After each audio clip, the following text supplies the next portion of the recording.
Jadi alhamdulillah ya, kami mendapatkan bantuan pinjaman dari Kementerian Keuangan dari program SMI sebesar 12 triliun yang akan dialokasikan di tahun 2020 dan 2021.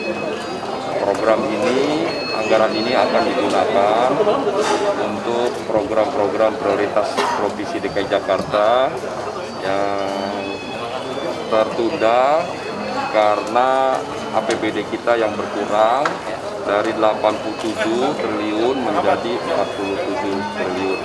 Ya. Jadi mudah-mudahan dengan bantuan dari program SM ini dari Kementerian Keuangan pemerintah pusat, kami dapat memprioritaskan program-program yang tertunda, yaitu program kesehatan, pendidikan, infrastruktur, dan khususnya program penanganan banjir.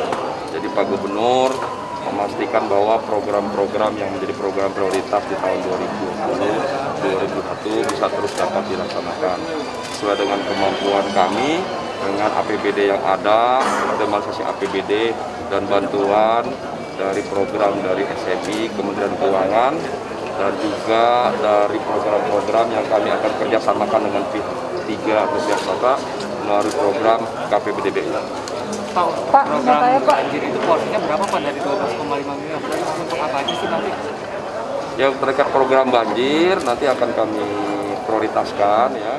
Tentu program banjir itu kan ada beberapa program, mulai dari Codetan Ciliwung, mulai dari penanganan Ciliwung, Waduk, Situ, Embung, dan terutama drainase vertikal, biopori ya, dan penanganan pengadaan pompa banjir.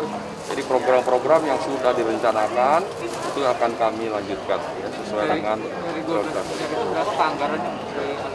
Nanti akan disusun bersama-sama. Ya. Program-programnya disusun bersama dengan SKPD terkait ya. Pak, kalau DKI kan merevisi target pajaknya Pak di tahun ini Pak menjadi 28,1 triliun. Nah ini program prioritas KSD apa aja Pak yang terdampak Pak? Bagaimana? DKI kan merevisi target pajak Pak jadi 28,1 triliun dari 50,1 triliun pendapatan. Nah ini kenapa Pak melakukan revisi target pajak dan program apa aja Pak yang terdampak KSD akibat adanya penurunan pendapatan? Ya, jadi semua nanti disesuaikan. Jadi semua program tentu ada prioritas-prioritas yang kami utamakan ya. Jadi hampir semua SKPD memang ada program-program yang terpaksa terkoreksi ya. Tentu kami memprioritaskan program-program penting ya, terkait pengendalian banjir, penanganan banjir, pendidikan, kesehatan, apalagi masalah pandemi Covid itu menjadi prioritas kami. Tentu juga program-program lainnya.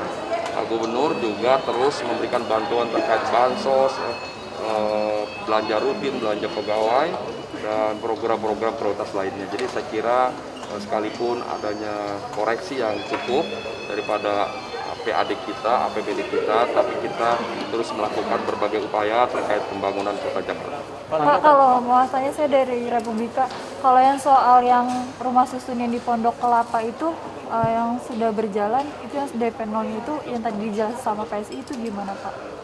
Ya terkait rumah susun di Pondok Kelapa, insya Allah ya terus ada peningkatan karena sudah ada revisi daripada Pergub ya. Jadi insya Allah dalam waktu yang tidak terlalu lama lagi akan bisa terpenuhi semuanya. Dan kami juga terus meningkatkan upaya daripada penyiapan atau penyediaan DP 0 tersebut. Pak, saat ini klaster di Jakarta jumlah totalnya ada berapa Pak? Ya klaster macam-macam, ada di pasar, ada di rumah sakit, di komunitas, belakangan ada klaster di perkantoran. Untuk itu kami sekali lagi menyampaikan sebagaimana sering kami sampaikan bahwa di masa pelonggaran ini kami minta masyarakat untuk tetap berada di rumah, bahwa tempat yang terbaik adalah berada di rumah. Diperbolehkan keluar rumah untuk urusan yang sangat penting dan bagi mereka yang sehat, bagi yang lansia, anak-anak tidak diperkenankan keluar rumah.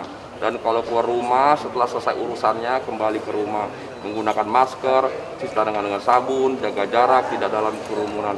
Itu terus kami sosialisasikan dan mohon bantuan semua media dan teman-teman semua, siapapun, setiap warga untuk saling mengingatkan satu sama lain agar kita bisa segera memutus ya mata rantai penyebaran COVID-19. Pak, klaster mall juga mulai muncul ya Pak, katanya ada di Plaza Senayan sama Pacific Place itu ada pegawai mall di sana yang Ya itu sedang terus kita identifikasi ya. Jadi kami memang terus melakukan testing sebanyak mungkin Tujuan testing tidak lain adalah melakukan identifikasi.